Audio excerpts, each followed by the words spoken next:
मैं एक अमीर आदमी का ड्राइवर था। वो एक ऐश तरीन आदमी था। वो हर रात नई नई लड़कियां घर लाता और फिर पूरी रात खूब उन पर पैसे बरसाता, जबकि मैं इतना गरीब था कि 2 वक्त की रोटी घर वालों तक को ना खिला सकता था। यूं पैसों की शदीद जरूरत पड़ी तो मैं अपनी साली को अपने अमीर मालिक के पास बहाने से ले गया और फिर उसे छोड़कर घर आया तो ये देखकर जान ही निकल गई, क्योंकि वहां तो खाना पकाने के लिए सब्जी ला दो। मैं थका हारा बोझल था या काम से वापस आया था जब मेरी बीवी ने सुख का सांस भी लेने ना दिया और फरमाने जारी कर दिया। मैंने थकी थकी सांस खारिज करके उसे देखा। सुबह बता देती आते हुए ले आता, अब फिर से जाना पड़ेगा।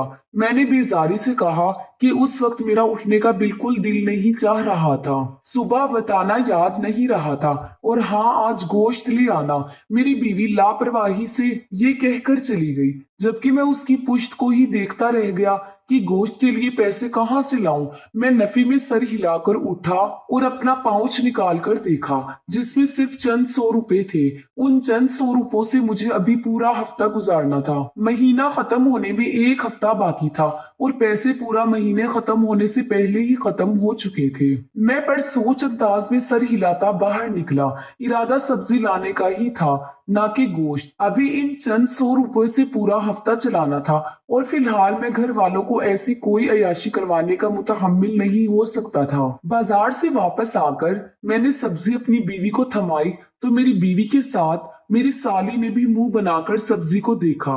मेरी बीवी ने मेरे गोश्त ना लाने पर शिकायत की तो मैंने टाल मटोल से काम लिया और फिर आराम करने चला गया। खाना खाने के बाद मैं गहरी नींद सो गया था कि सुबह मुझे जल्दी काम पर जाना था। अगली सुबह उठकर नाश्ता करने के बाद मैं काम पर चल दिया और अगले 10 मिनट में शाह साहब के बंगले पर पहुंच चुका था, जहां मैं एक ड्राइवर की हैसियत से काम करता था। यहाँ से मिलने वाली तनख्वाह ज्यादा नहीं थी, लेकिन कुछ ना होने से कुछ होना बेहतर था।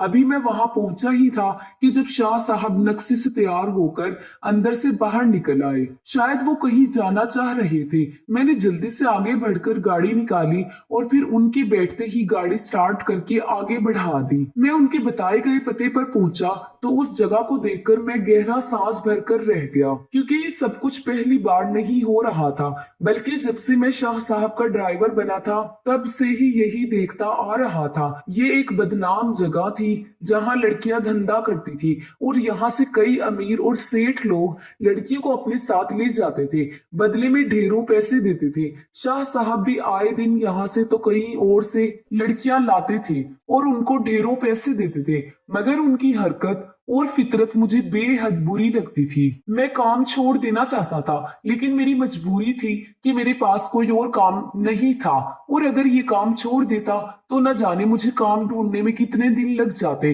और न जाने काम मिलता भी या नहीं। और जितनी आजकल महंगाई थी, मैं शाह साहब की ड्राइवरी का काम छोड़ने का मुतहम्मिल नहीं हो सकता था। शाह साहब हमेशा मुझे साथ नहीं लाते थे, बस कभी कभार ही साथ लाते, लेकिन मैं जानता था कि वो एक अयाश आदमी है जो आए रोज किसी न किसी लड़की को बंगले पर लाते हैं। मैं एक बेहद गरीब था, ज्यादा पढ़ा लिखा भी नहीं। पढ़ा लिखा होता भी कैसे, मेरे माँ बाप ही गरीब थे। वो मुझे बस 5 जमातें ही पढ़ा पाए और कुछ मैं भी पढ़ाई में दिलचस्पी नहीं लेता था, जिसकी वजह से मेरे माँ बाप ने भी उम्मीद छोड़ दी और यूं मुझे काम पर डाल दिया गया। मैंने कभी जमकर कोई मखसूस काम ना किया, बल्कि जो काम मिल जाता वो जिसके अच्छे पैसे बन जाते हैं वही कर लेता।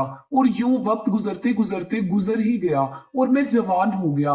22 साल की उम्र में मेरी शादी हो गई। बीवी भी ज्यादा पढ़ी लिखी अमीर नहीं थी, लेकिन बेहद हसीन थी और मेरे लिए यही बहुत था। शादी के 8 साल गुजर चुके हैं। मैं आज 30 साल का हूँ और हमारे 4 बच्चे हैं। बड़े दोनों बेटे स्कूल जाते हैं, जबकि छोटी बेटी और बेटा अभी बिल तरतीब 3 और 1.5 साल के हैं, तो स्कूल नहीं जाते। उन 8 सालों में मेरे माँ बाप आगे पीछे वफात पा गए। मैं उनका एक ही बेटा था, जबकि बेटियां 3 थी।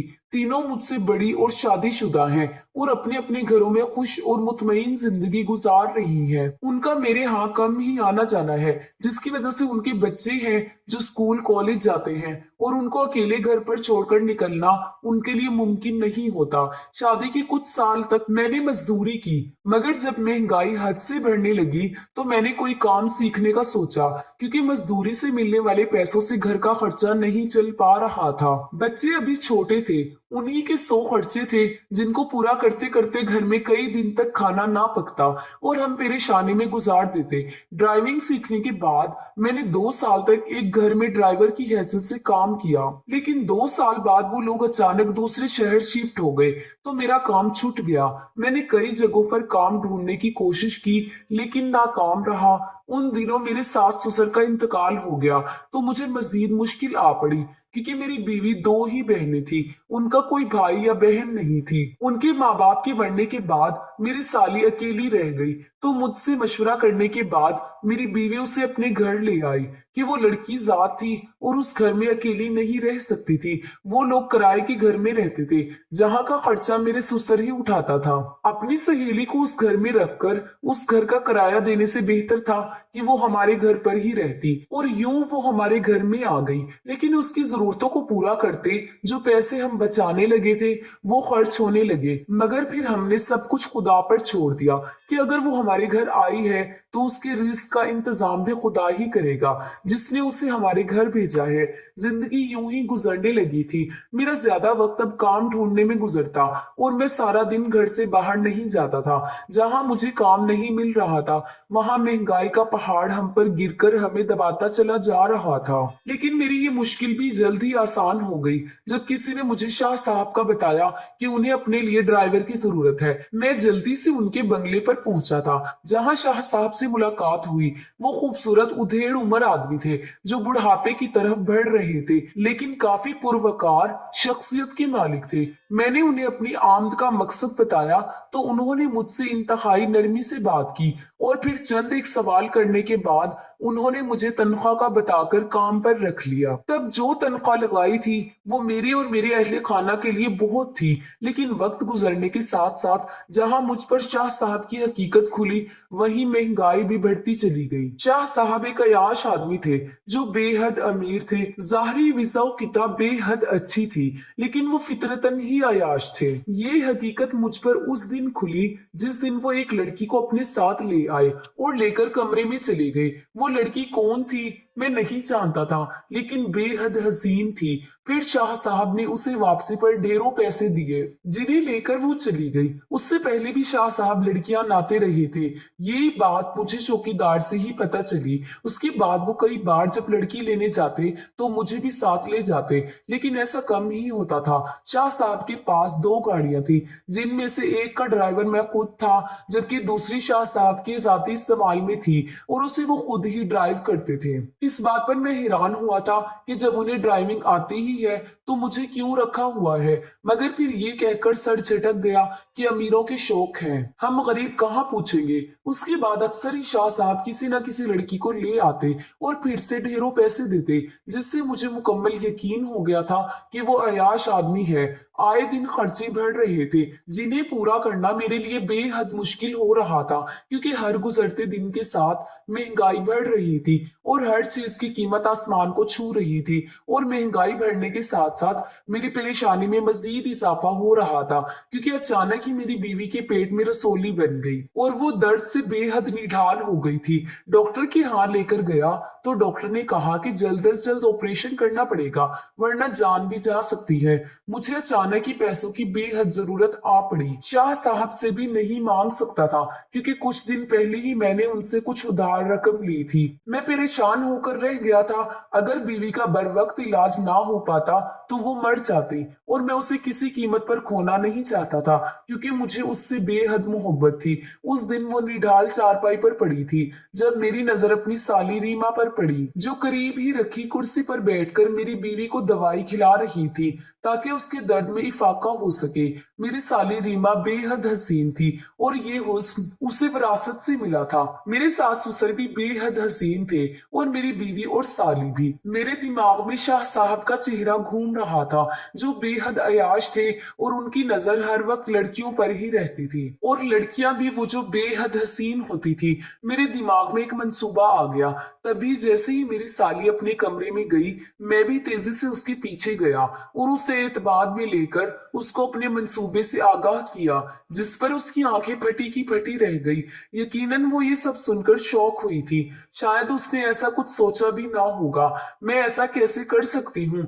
रीमा ने हैरत से मुझे देखकर कहा। देखो, मजबूरी ना होती तो मैं कभी तुमसे ये बात करने को ना कहता, लेकिन तुम भी तो जानती हो ना कि तुम्हारी बहन की जान खतरे में है। अगर बर वक्त इलाज ना हुआ तो उसकी जान भी जा सकती है और इलाज के लिए पैसों की जरूरत है जो मेरे पास नहीं है, और जल्द से जल्द पैसे उसी एक तरीके से आ सकते हैं। मैंने बेबसी से उसे कायल करना चाहा तो आप किसी से उधार ले लें। इस काम के से तो मेरी इज्जत को खतरा होगा। रीमा ने बेचारी से हल बताया जो मैंने सोचा था। किससे लूं कर्जा? कौन है मेरा सगा जो मुझे कर्ज दे? मैंने चिढ़कर पूछा तो वो चुप रह गई। मेरे बहनोई भी ज्यादा अमीर नहीं थे जिनसे मैं इतने सारे पैसे मांगता, और वो दे भी देते। मेरा जवाब सुनकर वो चुप रह गई कि उसे भी मालूम था कि मैं ठीक ही कह रहा था। यहाँ पर कोई ऐसा नहीं था जिससे हम कर्जा ले सकते।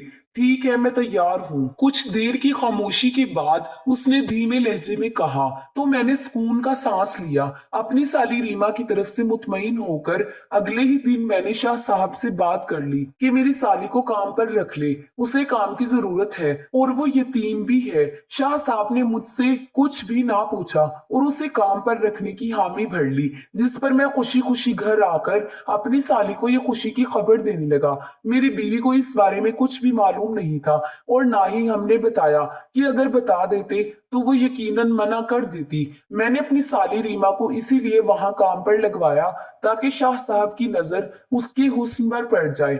बाकी लड़कियों की तरह वो मेरी साली को भी ढेर सारे पैसे दे। मेरा ख्याल नहीं बल्कि मुझे पूरा यकीन था कि ऐसा ही होगा, जिससे मेरे पैसों की जरूरत पूरी हो जाएगी और मैं अपनी बीवी का इलाज करवा लूंगा। मैंने रीमा को अगले दिन तैयार रहने का कहा और अपनी बीवी को यही बताया कि रीमा की एक घर में नौकरी लग गई है जहां वो किसी छोटे बच्चे की गवर्नेंस का काम करेगी और अच्छी तनख्वाह भी मिलेगी, जिस पर वो भी मुतमईन हो गई। और फिर रीमा के तैयार होते ही मैं उसे लेकर घर से निकला, शाह साहब के बंगले पर पहुंच गया। वो वहां सफाई सुथराई का काम करने लगी थी, जिस पर मैं मुतमईन हो गया था कि वही होगा जो मैंने सोचा था। रीमा जितनी हसीन थी, मुझे यकीन था कि वो जल्द ही शाह साहब को अपनी तरफ मतवज्जा कर लेगी। मैं रोज शाह साहब को बाहर ले जाता और उनकी हिदायत पर वापस भी ले आता। मेरे पास जितने पैसे मौजूद थे मैं उनसे घर का खर्च भी चला रहा था और अपनी बीवी की दवाइयां भी ला रहा था, लेकिन पैसे भी अब खत्म होने को थे।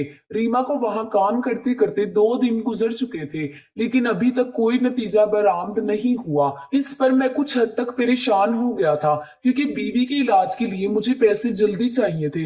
आज मुझे अपनी बीवी का चेकअप करवाने जाना था, तभी मैंने शाह साहब से पहले ही छुट्टी ले रखी थी, लेकिन ये नहीं बताया था कि काम क्या है। बस यही कहा था कि जरूरी काम से कहीं जाना है, जिस पर शाह साहब ने मुझे छुट्टी दे दी और घर से निकल गए। मुझे लगा कि वो आज फिर किसी नई लड़की को लाने जा रहे हैं। रीमा शाह साहब के बंगले पर ही काम में मसरूफ थी, जबकि आधी छुट्टी लेकर मैं घर की तरफ रवाना हुआ। आते हुए मैं रीमा को अच्छी खासी हिदायत देकर आया था कि वो कैसे वो शाह साहब को अपनी तरफ मुतवज्जा करने की कोशिश करे, जिस पर रीमा महज सर हिलाकर रह गई। वो इतनी चालाक नहीं थी जितनी चालाकियां उसे मैंने करने को कहा था, तभी शायद अभी तक उस पर शाह साहब ने तवज्जो नहीं दी थी। लेकिन मैं पुरसुकून था कि एक दिन ऐसा हो जाएगा। बस दुआ ये थी कि वो दिन जल्द से जल्द आए। यही सब सोचते हुए मैं घर की तरफ रवा दवा हुआ। अपनी बीवी की फिक्र थी कि न जाने इस बीमारी की हालत में वो छोटे बच्चे को कैसे संभालती होगी जो स्कूल नहीं जाते थे और घर पर ही रहते थे। रीमा भी शाह साहब के बंगले पर होती थी, वरना वही पहले बच्चों को संभाल लेती थी। कुछ ही देर में मैं घर पहुंच चुका था। मैंने तेजी से दरवाजा खोला और अंदर दाखिल हुआ, मगर सामने देखते ही ऐसा लगा जैसे आसमान सर पर टूट पड़ा, क्योंकि घर पर मेरी बीवी और शाह साहब मौजूद थे। मेरी बीवी लकड़ी की कुर्सी पर बैठी हुई थी, जबकि उसके सामने वाली कुर्सी पर शाह साहब मौजूद थे, जिन्होंने सफेद रंग का सूट पहन रखा था और चेहरे पर संजीदगी थी, जबकि मेरी बीवी के चेहरे पर आंसू थे, जिन्हें देखकर मुझे शदीद हैरत के साथ गुस्सा भी आया। आपकी हिम्मत कैसे हुई मेरे घर आने की, और क्या कहा है आपने मेरी बीवी से? मैंने बिना लिहाज रखे भड़क कर पूछा। मुझे लग रहा था कि वो बाकी लड़कियों की तरह मेरी बीवी के हुस्न पर भी नजर रखे हुए हैं और उनका यहाँ आने का मकसद कुछ गलत ही होगा। मेरे भड़कने पर मेरी बीवी और शाह साहब अपनी जगह से उठ खड़े हुए। मैंने ऐसा कुछ नहीं किया तुम्हारी बीवी से, जिससे तुम गुस्से में आकर मुझसे यूं बदतमीजी से पेश आओ। शाह साहब ने बेहद गुस्से और गुस्सीले लहजे में कहा, आप यहाँ क्या करने आए हैं? अच्छी तरह समझता हूँ मैं आपकी नीयत को। जिस तरह बाकी लड़कियों को पैसे देकर उनको खरीद कर अयाशी करते हैं, वैसे ही इस नियत से यहाँ भी आ गए होंगे। बेहद अयाश है ना, तो यहाँ लड़की देखी नहीं वहां फिसल पड़े। मैंने इंतहाई तल्ख लहजे में कहा तो उनका चेहरा गुस्से से सुर्ख होने लगा, लेकिन मुझे बिल्कुल परवाह नहीं थी। पागल तो नहीं हो गया? ऐसा कुछ नहीं है जो आप बिला वजह हम पर इल्जाम लगा रहे हैं। ये मेरे बाप की उम्र के हैं और मैं उनकी बेहद इज्जत करती हूँ। मेरी बीवी ने दबे दबे लहजे में हैरत और गुस्से का इजहार किया, मगर मेरी नजरें शाह साहब के चेहरे पर जमी हुई थी, जिनके चेहरे पर संजीदगी रकम थी। उनका इत्मीनान मुझे हजम नहीं हो रहा था। तुम नहीं जानती इनको, ये एक अयाश इंसान है जो लड़कियां खरीद कर घर लाते हैं और बदले में उनको ढेर सारे पैसे देते हैं। मैं मजबूर था उनके यहाँ काम करने पर, वरना एक दिन मैं वहां काम ना करता। मैंने नखवत से कहा। गुस्सा मुझे उनके अपने घर आने और मेरी बीवी के साथ बैठने पर था। क्यों आए थे वो यहाँ? यकीनन उन्हें मेरी बीवी का हुस्न भाग गया था। मैं दिल ही दिल में सोचने लगा, मैं एक अयाश इंसान हूँ, तो इस अयाश इंसान के घर अपनी साली को काम पर क्यों रखवाया? वो भी तरले मन्नतें करवा कर क्यों बार बार मेरे सामने आती है? वो बहाने बहाने से क्यों वो मुझे अपनी तरफ मतवज्जा करने की कोशिश करती है कि मैं उस पर ध्यान दूं? वजह बताना पसंद करोगे? मैं जो तब से तड़प तड़प बोल रहा था, उसकी बात सुनकर चुप रह गया। अपने मुंह से बता भी नहीं सकता था कि किस मकसद के तहत मैंने रीमा को उनकी घर छोड़ा था। मेरी बीवी मुझे बेहद गुस्सा और बेयकीनी से देख रही थी। यकीनन उसे गुस्सा इस बात का था कि मैंने रीमा के हवाले से उससे झूठ क्यों बोला था। मैं ही बता देता हूँ, तुमने अपनी साली को मेरे यहाँ काम पर इसलिए रखवाया ताकि मैं उसकी तरफ माइल हो जाऊं। आखिर मैं एक अयाश इंसान हूँ, तो उसे इस्तेमाल करके बदले में उसे पैसे दे दूं ताकि तुम अपनी जरूरत पूरी कर सको। मैंने तुम्हारी साली से तुम्हारी बातें सुन ली थी और मुझे सख्त ताज्जुब हुआ कि एक इंसान खुद ही अपनी बहन जैसी साली के लिए ये सब कुछ कैसे सोच सकता है। तुम्हें ये देखकर गुस्सा आ गया कि मैं यहाँ तुम्हारी बीवी के साथ बैठा हूँ, लेकिन अपनी साली के बारे में ये सब सोचते और उससे ये सब करवाते हुए तुम्हें उसकी इज्जत का ख्याल क्यों नहीं आया? वो भी किसी की बेटी और इज्जत है। शाह साहब ने कहा तो मेरी बीवी रोती हुई कुर्सी पर बैठ गई, जबकि मैं शर्मिंदगी से सर झुकाकर रह गया। तुम्हारी बीवी ने मुझे बताया कि उसे रसोली का ऑपरेशन करवाना है। अगर तुम्हें पैसे चाहिए थे तो तुम मुझे बता देते। यूं एक मासूम और इज्जतदार लड़की से इतना गलत काम क्यों करवाया? शाह साहब ने अब की बार सख्ती से सवाल किया, तो मैंने शर्मिंदगी के मारे सर ही नहीं उठा पाया। मुझे अपनी कोई जरूरत नहीं थी। मेरी बीवी बीमार है, उसके इलाज के लिए पैसों की जरूरत थी। मैंने ये सब किया। मैंने दबे दबे लहजे में कहा, तुम मुझसे पैसे मांगते हो तो मैं दे देता, मगर तुम्हें ये सब करने की जरूरत नहीं थी। शाह साहब ने थके थके लहजे में कहा और वापस बैठ गए, जबकि मैं मुजरिमों की तरह खड़ा रहा। लेकिन ये सही तो है ना कि आप एक अयाश फितरा तकते हैं? अगर ऐसा ना होता तो मैं कभी रीमा को ये सब करने का ना कहता। लेकिन ये सही तो है ना कि आप एक अयाश फितरा तकते हैं? अगर ऐसा ना होता तो मैं कभी रीमा को ये सब करने का ना कहता। आप ऐसे थे तभी मुझे ये सब करने का मौका मिला और मैंने किया भी। मैंने तल्ख लहजे में कहा तो शाह साहब को देखा जो मेरी बात पर फीका सा मुस्कुराए। उनकी मुस्कुराहट में तकलीफ थी, दर्द था, जबकि आंखों से आंसू बह निकले। मुझे समझ में नहीं आया कि मैंने ऐसा क्या कह दिया जिसकी वजह से वो रोने लगे। बस हकीकत ही तो बयान की थी। शायद उन्हें बुरा लग गया। अब वो मुझे काम से निकाल देते और फिर से मुझे नया काम तलाश करना पड़ता। जब तक नया काम ना मिल जाता, बीवी बच्चों को फाके करने पड़ते, फिर बीवी का इलाज भी वहीं रह जाता। मेरा जहन अपने ही जोड़ तोड़ में मसरूफ था जब शाह साहब की आवाज गूंजी और अपने ख्यालों से बाहर निकलकर उनकी तरफ मतवज्जा हुआ, जो कह रहे थे 15 साल पहले की बात है। मेरी बेटी उस वक्त 15 साल की थी जब मेरी बीवी का इंतकाल हुआ। बेटी से छोटा एक बेटा था जो उस वक्त 10 साल का था, जिसे हालात की कोई सोच समझ नहीं थी। मेरी बीवी कैंसर का शिकार होकर मरी थी। मैं बेहद गरीब था, तब मजदूरी करके बाल बच्चों का पेट पाला करता था। मेरी बीवी तब कैंसर का शिकार हुई। मालूम ही नहीं हुआ, पता तो तब चला जब उसका कैंसर आखिरी स्टेज पर पहुंच गया था। मैंने उसके इलाज के लिए हर चीज बेच दी, घर खाली हो गया, सामान बिक गया, बस घर ही रह गया। बेटे की शादी के लिए जो जमा पूंजी थी वो भी बीवी के इलाज पर लग गई, लेकिन मेरी बीवी सेहत याब ना हो सकी। आहिस्ता आहिस्ता वो मौत की तरफ बढ़ती रही और हम कुछ भी ना कर सके। रिश्तेदारों ने कोई मदद नहीं की, बल्कि इस मुश्किल वक्त में हमसे मुंह मोड़ लिया। मेरी बीवी को डॉक्टर ने चंद महीनों का वक्त दिया था और कहा था कि चंद महीनों बाद वो मर जाएगी, और हम बहुत डर गए थे। सबसे ज्यादा परेशान मेरी बेटी थी, क्योंकि उसकी जान बसती थी अपनी माँ में।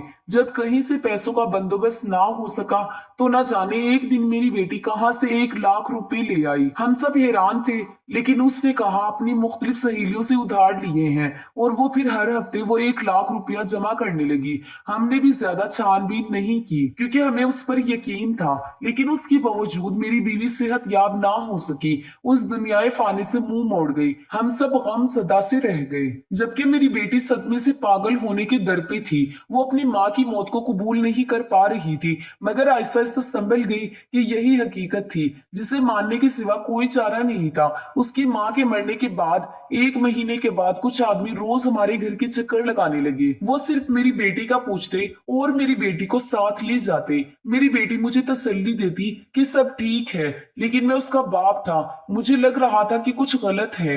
वो 2 बार उनके साथ गई, जबकि तीसरी बार उनका पीछा करने लगी कि देखो वो जाते कहाँ हैं। मगर ये देखकर मेरे सर पर आसमान टूट पड़ा कि वो एक कोठे में गई थी। मैं बिना देरी के अंदर गया तो अंदर सौदा तय हो रहा था। तब मुझे अंदाजा हुआ कि मेरी 15 साला बेटी अपनी माँ के इलाज के लिए अपना जिस्म हमेशा के लिए बेच आई थी। उस दिन मैं जीते जी मर गया था। मेरा इरादा वहां से पलट जाने का था। मैंने फैसला किया कि मैं अपनी बेटी और बेटे को यहाँ से बहुत दूर लेकर जाऊंगा, लेकिन उसकी नौबत ही नहीं आई। मेरी बेटी ने मुझे देख लिया और रोने लगी। वो शर्मिंदा थी मुझसे, लेकिन वो भागी और छत की तरफ गई। हम सब उसके पीछे गए, लेकिन उस तक पहुंचने में हमें देर हो गई थी। वो 3 मंजिला इमारत से नीचे गिरकर अपनी जान दे चुकी थी। वो मेरे सामने शर्मिंदगी का बोझ नहीं उठा पाई थी, और वो मेरे सामने आने से पहले मरने लगा था। तभी वो मर गई। उसकी हरकत और फिर उसके मरने पर मैं टूट सा गया, लेकिन फिर अज़म किया कि उसकी बेटी को भी इतना मजबूर नहीं होने दूंगा कि वो अपनी जरूरत पूरी करने को अपना जिस्म बेच दे। तब मैंने मेहनत करनी शुरू की, दिन रात काम करता, और फिर अपने बेटे को हॉस्टल भेजकर मैंने पैसे जोड़कर बैरून मुल्क चला गया। वहां कई साल तक ढेरों पैसे कमाए और 10 साल बाद वापस आया। मेरा बेटा पढ़ाई मुकम्मल कर चुका था। यहाँ आकर मैंने मजबूर लड़कियों की मदद करना शुरू की।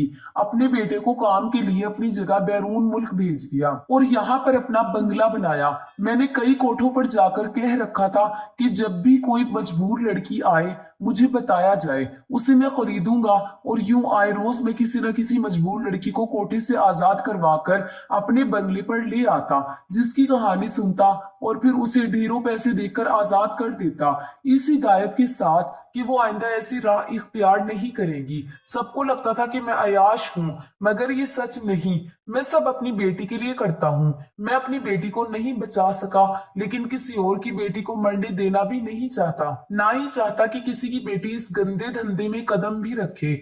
तुमने मुझे अयाश समझकर अपनी साली को मेरे आगे पेश कर दिया, जबकि तुम्हें ऐसा नहीं करना चाहिए था। शाह साहब ने कहा तो निदामत से मेरी आंखों से आंसू बहने लगे। मैंने ये तो सोचा ही नहीं था कि ऐसा भी कुछ हो सकता है। मैंने फौरन शाह साहब से माफी मांगी और अपनी बीवी से भी, जिस पर उन्होंने मुझे माफ कर दिया। शाह साहब ने मुझे मेरी बीवी के इलाज के पैसे दिए और मेरी तनख्वाह भी बढ़ा दी, जिस पर मैं मुतमईन हो गया।